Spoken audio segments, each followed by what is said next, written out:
Las 8 de la mañana la temperatura, Yami. 16 grados 4 décimas la temperatura actual, 51% la humedad. El cielo está despejado en esta mañana y hoy la máxima será 19 grados con un día inestable. A ver, vamos a arrancar el panorama informativo de hoy hablando de algo que nos une a todos, que es que ayer me parece que la inmensa mayoría de los argentinos sentimos tristeza por la despedida de un gran artista, de un gran pensador, de un gran dibujante, de un gran historietista, de un gran creativo, y por lo que uno puede ver de su actuación pública y conocer de su vida privada, un gran tipo. Ayer murió Joaquín Lavado, al que todos conocemos como Quino, y mucha gente conoció como el autor de Mafalda. Y con Julieta, que es la productora que labura muchísimo en la producción de audios, estuvimos trabajando en ver, bueno, de todos los audios que hay de Quino, ¿qué seleccionamos? Y Julieta seleccionó 3 que me gustaría que escuchen. El primero es cuando cuenta cómo nació Mafalda. Escúchalo. Mafalda es una niña con la que yo traté de reflejar aquellos años 67, 68 con los Beatles y todo este movimiento así, y además el movimiento feminista. Me parece que hay otro audio, Balma, donde habla de cómo empezó con una publicidad de electrodomésticos. Creo que es una nota que hizo con Caloi. No sé si lo tenés por ahí. Dale. Ya ha llegado el momento de la pregunta inevitable. ¿Te la habrán hecho alguna vez? ¿Cómo nació su personaje? Mira, nació por encargo de una agencia de publicidad. Es una historia rara porque había una marca de electrodomésticos que quería hacer publicidad encubierta, ¿no? Crear una tira familiar. En esa época estaba muy de moda Peanuts, Charlie Brown, Romanitos. Snoopy, sí. Entonces querían hacer algo muy parecido a eso. Y regalárselo a los diarios para que en la publicidad no tenía que decir qué buena que es esta aspiradora, no. Sino que fuera una tira de una familia, pero que si la mamá estaba limpiando con la aspiradora se viera más o menos el modelo, la heladera también. Y bueno, no sé por qué esto no se hizo nunca. Se iba a hacer lanzar el producto con el nombre de Mansfield. Entonces también pidieron que el nombre se pareciera. Entonces, bueno, buscando qué nombre tenía una M, una A, una F, viendo una película que se llamaba Dar la cara, que trabajaba Leonardo Fabio, me acuerdo. Alguien entra a un dormitorio así, hay un Moisés y dice, qué linda la nena, ¿cómo se llama? Mafalda, dice alguien, ¿no? Entonces, bueno, ahí apareció el nombre. Muy bueno, muy interesante. Hay otro audio donde él cuenta cuando Mafalda estuvo prohibida en Chile. Escuchá. He tenido mucha censura con mis páginas de humor. Con Mafalda, en realidad, no. Con Mafalda, cuando se empezó a publicar en Chile, sí, Pinochet la prohibió. Salió 3 días nada más. Bueno, y después hay otro audio en el cual habla con Tute. Tute es un miembro de la nueva generación, o de una generación más joven de historietistas, de dibujantes, talentosísimo. Es el hijo de Caloi. Caloi era el autor de, por ejemplo, Clemente. Hace poco hizo un libro para mí hermoso que se llama Diario de un hijo, con la despedida de su padre. Y en ese diario cuenta la relación con Quino y cuenta que cuando él empezó a dibujar, imagínate, el hijo de Caloi empieza a dibujar, la necesidad de tener una perspectiva propia, una identidad propia, le iba mostrando a los distintos dibujantes, qué sé yo, a Sendra, Tabaré, sus dibujos. Iba recibiendo algún tipo de feedback, como de respuesta. Y un día en una cena de humorista, de dibujante, va y le lleva su carpeta a Quino, que era el gran maestro. Y Quino empieza a mirar los dibujos en silencio, cierra la carpeta, se la devuelve y le dice, hay que poner más el dedo en la llaga. Es lo único que le dice. Pasa el tiempo y Tute publica su primer libro y lo llama a Quino, le pedía a distintos amigos de su padre que eran ya colegas de él, que escriban algo. Y Quino le dice que no. O sea, duro. Pasa el tiempo y Quino lo llama un día para felicitarlo por un dibujo, por una tira o por un chiste, no sé. Y después empieza una relación más fluida y después finalmente Quino accede a escribirle un pequeño párrafo diciendo que se siente orgulloso de escribir para escribir un prólogo de un libro de Tute. Ayer circuló este diálogo entre Tute y Quino. Escuchá. ¿Para qué sirve el humor? Es una gran pregunta. Si sirve para poner en evidencia las cosas absurdas que hacemos los seres humanos. Hacer humor sin que tenga un sentido crítico político no me nace. Sirve para poner en primera línea las cosas absurdas que hacemos los seres humanos, que eso es un poco lo que es el humor de Quino. No sé, Gus, si vos estás de acuerdo. Sí. Estabas en otra, estabas leyendo otra cosa. Espera. Estaba en otra, pero Quino me podría haber dibujado tranquilamente como Guille mirando al cielo lotanalzal mientras vos seguías hablando.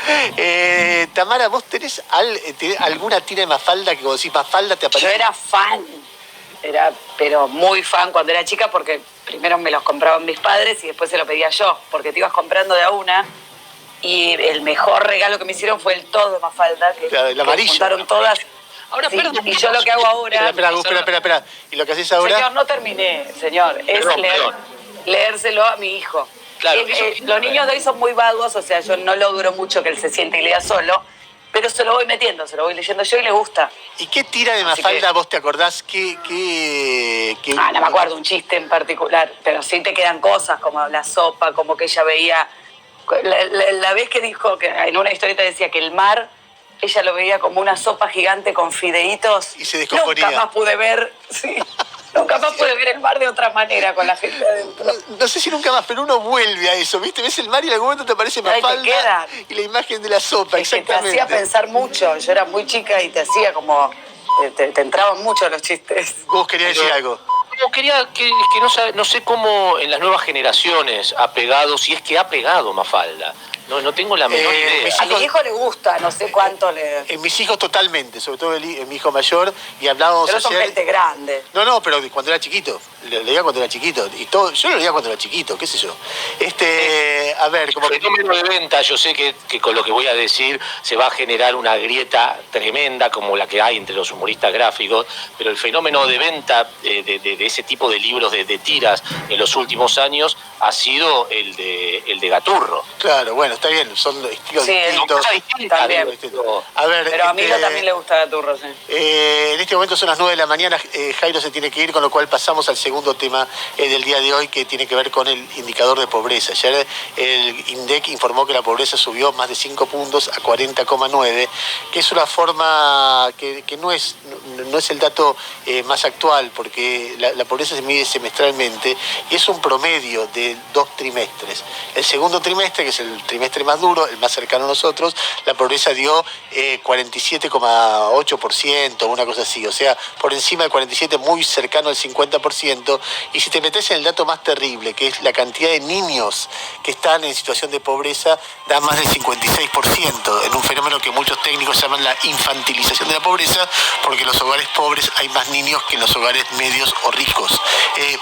Jairo, terminá vos el panorama de esto, dale. Sí, el dato que completa es el salto de la indigencia, también a 10,5%, gente que no alcanza a cubrir las necesidades calóricas, medida siempre la pobreza y la indigencia por ingresos, que es lo que nos da el INDEC por semestres. Es cierto que a diferencia de nuestros otros saltos de pobreza, mirá qué tristeza comparar así, pero es lo que tenemos como background. El tema nuevo ahora es que esta pobreza no es por pérdida de poder adquisitivo, como cuando se dispara la inflación atado al dólar y eso dispara los alimentos directamente, sino por pérdida de la fuente de ingresos, que es lo que ocurrió por la pandemia y por las medidas sanitarias.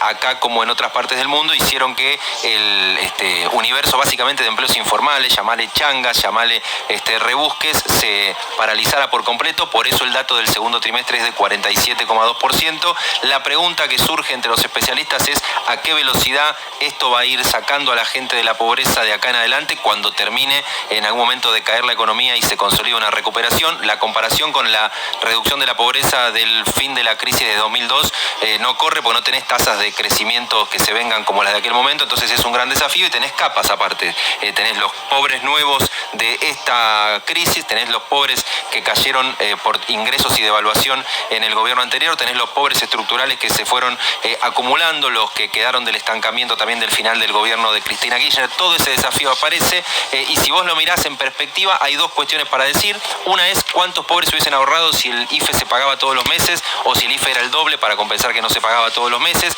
Todavía ese cálculo fino no está porque no están los microdatos del INDEC, pero es una pregunta grande porque no son 10 lucas por mes, sino 5 o 6 por cómo se fue pagando, y ahí hay un universo importante para simular. Y después mirarlo en términos regionales, porque el gobierno dice algo que es cierto. Dice, la pandemia le pegó a todo el mundo y la crisis económica no es responsabilidad de Alberto Fernández, y en este marco ayer habló el presidente en la Pastoral Social y dijo, hemos amortiguado que esto no fuera mucho peor. En ese punto hay algo de verdad. Es cierto que cuando vos ves, la única comparación hoy que hay en Latinoamérica es de las de proyecciones de CEPAL. El resto de los países de la región miden la pobreza anualmente, es decir, que el dato de ellos de pobreza lo van a tener el año que viene y no tenés manera de ver en tiempo real, pero CEPAL hizo una proyección muy certera, incluso con el dato de Argentina. Lo que ellos veían de aumento para el segundo trimestre fue exactamente lo que terminó siendo el aumento de 10 puntos para el segundo trimestre puntualmente, y Argentina aparece junto con Perú, según la CEPAL, como el país en una región de mucho aumento de la pobreza por la pandemia, con el mayor salto en ese indicador medido por ingresos, y con el gran desafío de cómo y a qué ritmos eventualmente se recupera si es que el segundo trimestre tocaste piso. Fuera de la mirada general, última mirada, la ciudad de Buenos Aires, el lugar del país con menor número de pobreza, 17%, y después tenés el top 5 de lugares con mayor nivel de pobreza medida por ingresos. Concordia, 52%, tenés Gran Resistencia con 48%, Gran Buenos Aires aparece en tercer lugar con 47,5%, y después aparecen Salta y la zona de Viedma y Carmen de Patagones. Ese es el top 5 de bien por arriba del promedio de pobreza primer semestre del 2020, Ernesto. A ver, hay algo que a mí me hincha la discusión política acá, porque el gobierno tiene derecho a decir, mirá, si yo no hubiera puesto esta guita, la cosa estaría mucho peor, porque parte de la discusión es que dices, ven lo que es el kirchnerismo, el poder. Entonces entra en un debate que a mí me parece un debate sucio. Es sucio en el sentido que no es lo importante es cómo se resuelve esto. Creo que, no sé, cuando el gobierno dice, esto no es culpa mía, es culpa de la herencia más la pandemia, y yo hice lo posible, me parece que está hablando de sí mismo, y el problema no es qué hizo el gobierno y qué no. Me parece que es un tema totalmente secundario, en condiciones tan terribles, frente al problema primario, que es cómo se resuelve esto, que es lo que nos debería tener a todos muy obsesionados, que realmente es un drama. Hay una cosa que Jairo definía hoy con el neologismo de peroustedismo. Es decir, pero ustedes hicieron tal cosa, miren cómo estamos, pero ustedes hicieron tal otra. Yo saldría de ahí, la verdad que es como no sé, no es muy elegante, no hay mucha gente sufriendo con esto, no es lindo. A ver, a mí no me gusta, todo este tipo de exocet de un sector político. Entiendo que a otros, yo creo que eso en parte es la política, pero es mejor si no fuera eso. Bueno, nos metemos ahora en el tema COVID. Y voy a empezar por algo que a mí me parece positivo y que me parece que no está suficientemente destacado en los medios, por lo menos no en los términos de lo positivo que es. ¿Ustedes se acuerdan cuando empezó esto? El tema era primero la capital y después la gran pregunta del conurbano. Bueno, cuando uno mira y desgrana, no es sencillo de hacer porque requiere una operación que ahora voy a mencionar. ¿Qué está pasando en el conurbano?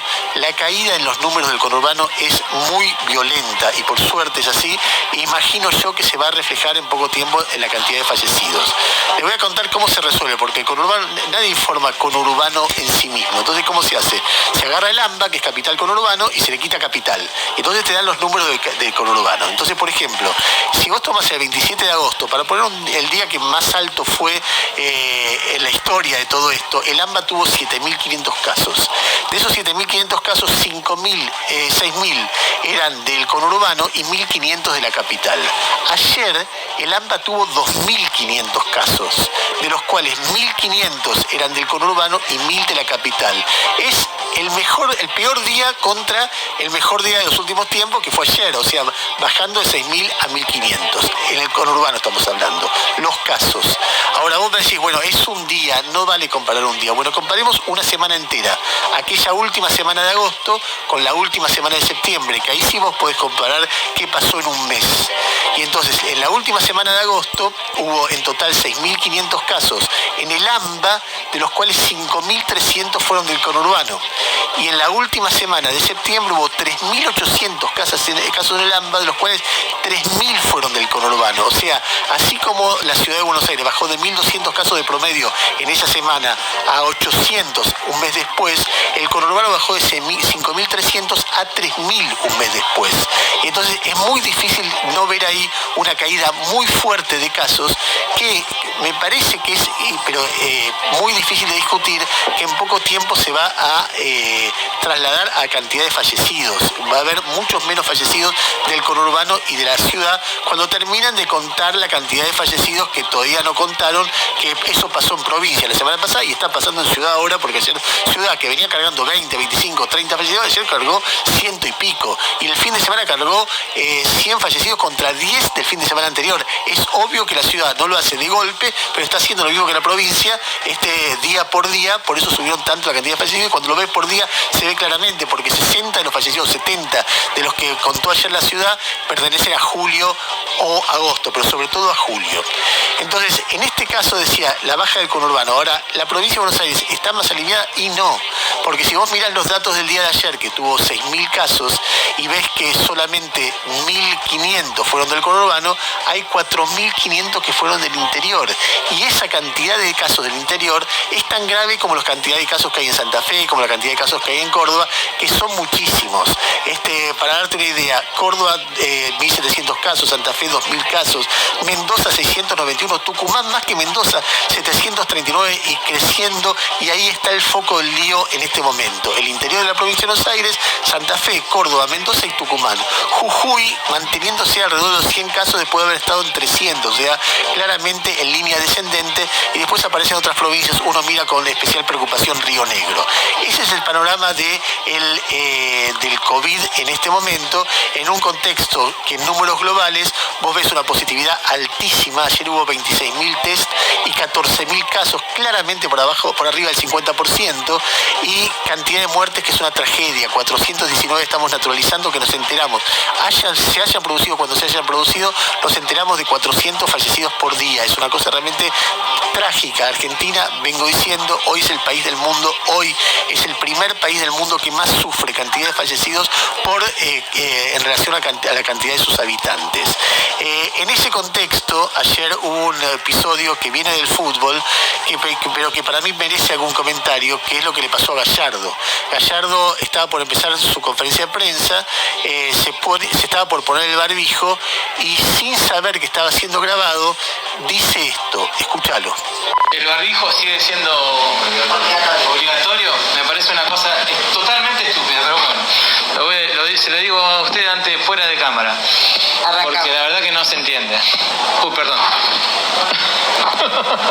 Perdón.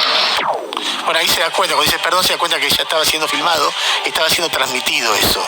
A ver, simplemente un comentario. El barbijo central. Puede ser que Gallardo se estuviera refiriendo a esa situación, porque yo ahora no lo estoy usando. Y estoy con Yami a 2 metros, o 3 metros, que es más o menos, por ahí un poco más todavía, que es la diferencia que hay entre Marcelo Gallardo y los periodistas cuando hay una conferencia de prensa. Entonces, por ahí sí no era necesario. Pero la forma en que lo dice parece bastante abarcativa, y a mí me parece un error. Me parece que si vos salís sin barbijo a algún lado, te estás arriesgando demasiado. Es un debate mundial, pero me parece, de hecho estuvo en el debate norteamericano entre Trump y Biden muy presente ese tema, pero me parece un tema muy importante. No sé si vos querías agregar algo de todo el panorama COVID que dimos recién. No, simplemente una cosa que vos mencionaste al pasar. Yo ayer cuando vi los 118 de Ciudad, me fui a fijar, eran 93 los que cargaron viejos. Eran 93. Dije, wow, no tenía mucho tiempo porque me tenía que ir a la tele. Dije, a ver, en toda la semana cómo fueron cargando desde que provincia anunció toda la carga vieja que había actualizado, y el 60% de los casos informados desde el sábado hasta ayer, el 60% tenían más de un mes y medio. Así que, bueno, se ve que en silencio se están empezando a poner al día. Veremos hasta dónde llega la letalidad. Quirós siempre dijo que estaba aproximadamente en el 3.2 en la ciudad, y la letalidad hoy, con los números actuales, llega a menos de 2.80. Así que tiene todavía... 2.86 en el día día de hoy, en el informe que acaban de cargar.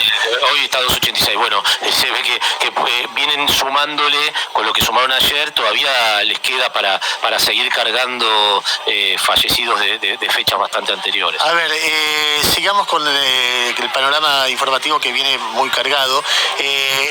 Jairo ya se fue, se tenía que ir un rato antes hoy. El dólar aparece, por supuesto, porque empieza un nuevo mes y la pregunta es cuántos argentinos van a comprar los $200. Se supone que muchos menos, porque el gobierno puso tantas restricciones que de los 5 millones que compraron el mes pasado, creo que con suerte 1 millón puede comprar. Alguna gente calcula que son 500.000 los que pueden comprar, con lo cual esa pérdida de $1.000 millones, si no aparecen nuevos compradores, va a ser $100 millones y la Argentina se va a ahorrar $900 millones de reserva por mes, que en este momento es como agua en el desierto. También el gobierno va a anunciar medidas, algún tipo de alivio a las retenciones para que durante un periodo determinado, 90 días, a ver si la gente que tiene granos o no liquidó divisas del sector, de algún lugar del sector agroexportador, liquida divisas tentada por este pequeño beneficio que le van a dar para los próximos 90 días. A ver, en el panorama informativo también aparece Cristina Fernández de Kirchner, aparece porque la Cámara de Casación confirmó un procesamiento en una de las causas paralelas de la causa de los cuadernos. ¿De qué se trata esto? Se trata que en un momento hubo un hombre que era el financista personal de los Kirchner, Ernesto Clarence, que facilitó una planilla con todas las coimas, presumiblemente todas las coimas que pagaban una serie de empresarios, y cómo después eso terminaba en funcionarios del gobierno. Después le preguntaron a Carlos Wagner, que era el presidente de la Cámara Argentina de Construcción, y al parecer digo porque yo no soy especialista en esta causa, ratificó todos estos conceptos. En la defensa, Carlos Beraldi, el abogado de Cristina, requirió, y muchos otros abogados fueron a la Cámara de Casación a decir, che, está bien, el Bonadío los procesó, la Cámara confirmó el procesamiento, pero hay irregularidades, anulámelo. Y otra vez más, la Cámara de Casación confirmó que los procesamientos son válidos. Además de Cristina, está confirmado el procesamiento de Julio Devido, además está confirmado el procesamiento de Aldo Rollo, que es uno de los principales empresarios de la Argentina, un hombre muy, muy poderoso, y está confirmado el procesamiento, atención a esto, de Ángelo Calcaterra, que es el primo hermano de Mauricio Macri, el que estaba a cargo de la empresa más importante de la familia Macri en ese momento. Uno ve esa causa que avance, que va a terminar en juicio oral, porque ya está confirmado el procedimiento en Cámara de Casación, no hay escapatoria, y uno ve, por un lado, que el gobierno ya desde la campaña electoral decía, hay que terminar con la independencia judicial, del Poder Judicial, dijo Cristina Fernández de Kirchner, eso es una rémora de la Revolución Francesa, y una serie de cosas, desde amenazar con sangre a la Corte Suprema, Graciana Peñafort, decir que la Corte Suprema estuvo siempre del lado de la sangre, Eve Bonafini, decir que la Corte Suprema es lenta, Alberto Fernández, decir que la Corte Suprema no protege a las mujeres, Alberto Fernández, armar una comisión para reformar la Corte Suprema, poniendo el abogado de Cristina ahí, Alberto Fernández también. Todo eso el gobierno va en el rumbo, decir que la Corte Suprema son títeres de las corporaciones, el viceministro de Justicia en el día de ayer con el tema de los 3 jueces que el persalto que tomó la Corte. Y por otro lado, la justicia, confirmando las prisiones, las condenas en el caso de 11,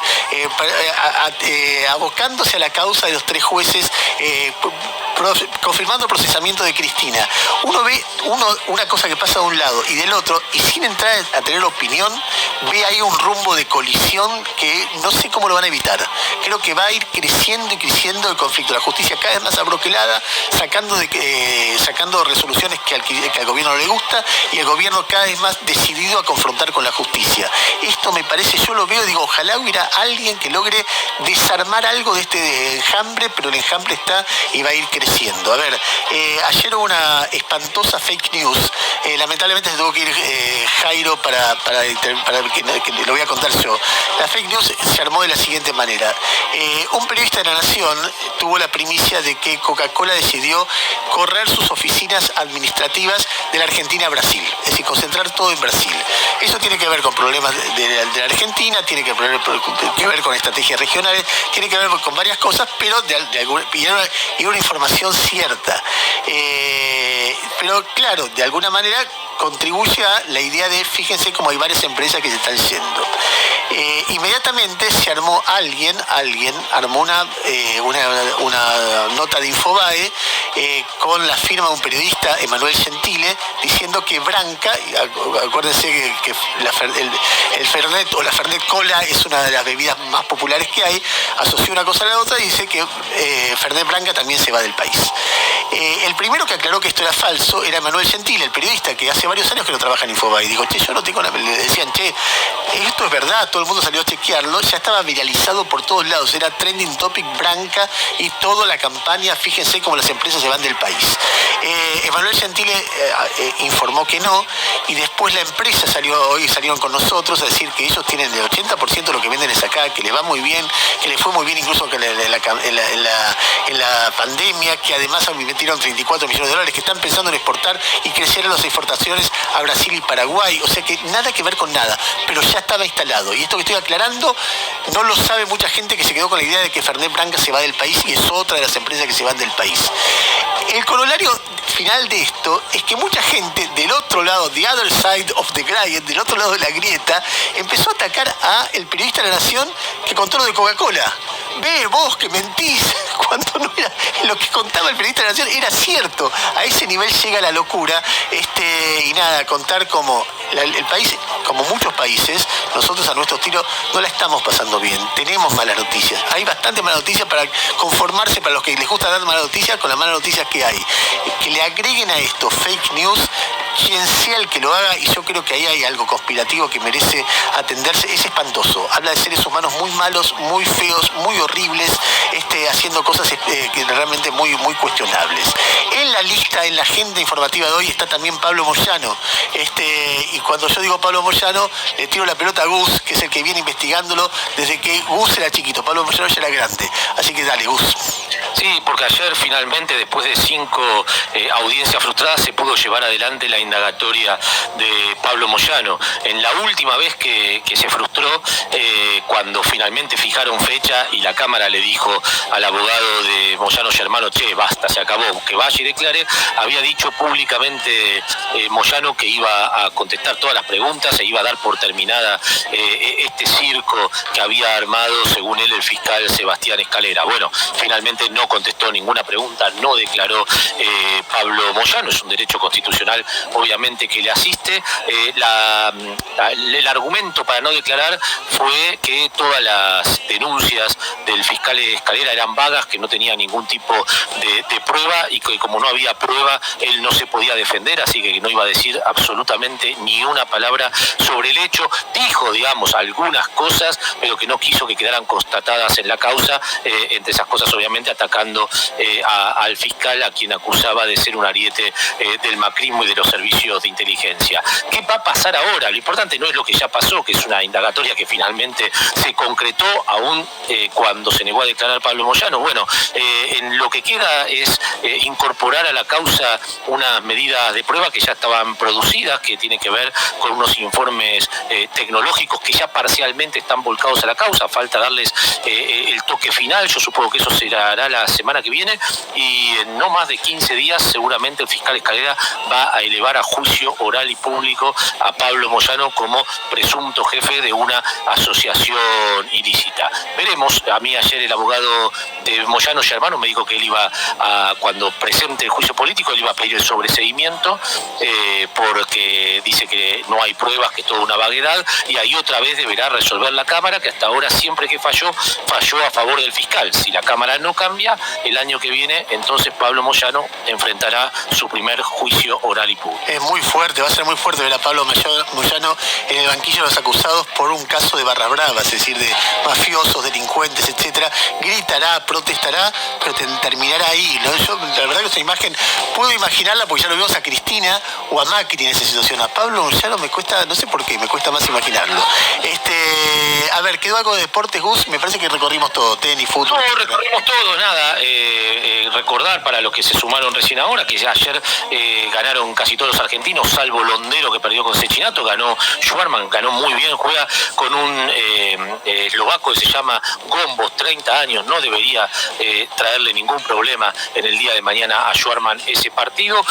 Juega ahora en un ratito, estaba pactado para las 9, pero ahora ya se corrió para las 10 menos cuarto el partido de Guido Pela, que es el argentino que juega hoy, juega con Pablo Carreño Busta, difícil el español, realmente difícil, veremos, pero Guido Pela es un buen jugador en polvo de ladrillo. Y de la final de la NBA que comenzó ayer, Los Ángeles Lakers barrieron en la primera final, como se esperaba, a Miami Heat, le ganaron por 18, pero solamente por sacar el pie del acelerador, le llegaron a sacar 30 puntos en un momento. Da toda la sensación de que, salvo que ocurra algo muy extraño, el favorito de todos, que los Lakers, será el campeón de la temporada. A ver, son las 9:22. Lástima, no tenemos tiempo. Por ahí después, si tenemos un ratito, lo pongo. Pero quería poner algunos momentos del debate que hubo entre Trump y Biden, porque para mostrar lo agresivo que fue.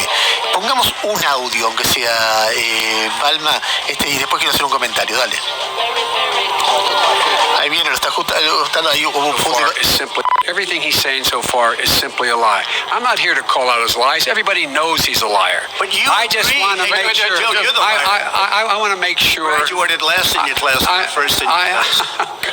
I want to make sure. Mr. President, can you let him finish, sir? No, he doesn't know how to do that. He has, You'd be surprised. You picked. You'd be surprised. Él dice, yo no quiero discutir que dice Biden que este señor es un mentiroso. Todo el mundo sabe que es un mentiroso. Entonces Trump le responde, no, Joe, tú eres el mentiroso. Eras el último de tu clase, no el primero. Entonces el periodista dice, señor presidente, ¿puede dejarlo terminar? Trump dice, no sabe cómo hacer eso, te sorprenderías. Después empieza a discutir sobre las vacunas. Trump le dice, nuestros militares van a llevar vacunas, pueden entregar 200.000 vacunas por día.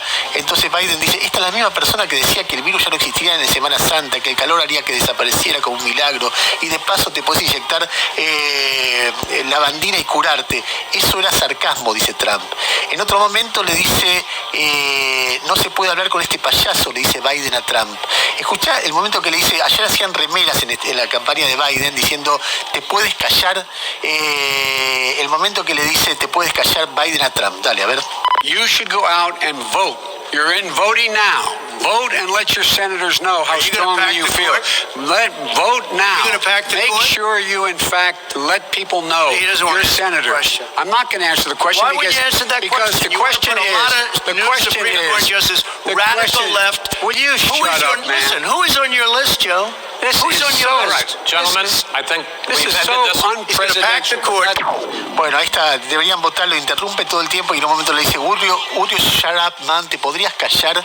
Y eso es, bueno, todo el tiempo fue ese tono, insultándose, cortándose, agrediéndose, por supuesto más Trump que Biden. Y ayer había todo un debate en Estados Unidos por dos razones. Primero porque Trump, en un momento le preguntaron qué opinaba del apoyo que recibe de grupos nazis, de grupos racistas, supremacistas blancos. Hay un grupo que se llama The Proud Boys, y él dijo, que estén ahí, como que bancó que estuvieran. Y ayer hubo un lío, ¿verdad? Los republicanos salieron a decir, nosotros no tenemos nada que ver con esos tipos.